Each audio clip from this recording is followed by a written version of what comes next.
acte d'humanité auquel tu appelles. L'homme donc n'est pas un objet, ni encore moins une chose à traiter ou à déjeter comme un déchet. Et les fictions, tu le développes grandement dans la première partie du livre, sont à l'origine de l'histoire de l'humanité, à l'origine des religions comme des politiques. Et ces fictions répondent aux besoins de croyance et au désir de sacré des humains. Dès que les hommes cessent de croire en Dieu, ils se mettent à croire en n'importe quoi, dit le célèbre écrivain anglais Chesterton. Il nous faudrait peut-être penser l'histoire de l'humanité en lui donnant un sens, et ne pas se contenter de la science pour considérer l'existence, dans une prétention mathématique qui avait déjà été dénoncée par Heidegger.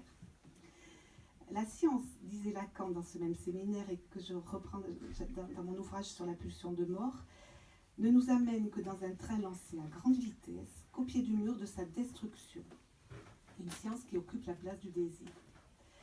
Donc le travail de Roland nous rappelle que le nouage entre éduquer, soigner et gouverner, ces trois métiers déclarés impossibles par Freud à la veille du naufrage de la barbarie hitlérienne, met au jour l'existence d'une dimension politique propre à l'Occident.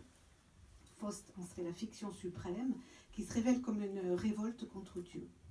En se substituant à Dieu, les sciences et la technique copulent avec le diable, qui, vêtu des oripeaux de la science du XIXe, offre, je te cite, offre en échange de l'âme humaine le corps éternel et mécanique que la technique est en passe d'offrir dans la vie moderne.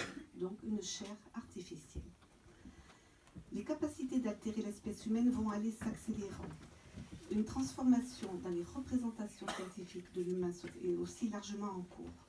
Nous devons tous donc d'œuvrer et de bien maintenir la distinction entre science et technique et résister à la production marchande d'êtres vivants identiques ou transformés. Toutes ces mutations accélérées sont dues à l'usage capitaliste des techniques, prises aussi dans un emballement maniaque, largement à l'œuvre, dans une verve que dénonçait déjà Lacan. Donc, avec le triomphe d'une société entièrement régie par la technique, tu nous dis, le gouvernement de l'individu sera enfin rendu possible par sa disparition ou son effacement au profit de machines interconnectées.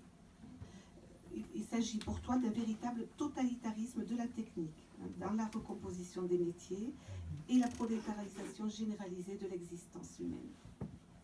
Donc cette normalisation technique de l'humain est en marche et son système totalitaire s'impose tous les jours davantage.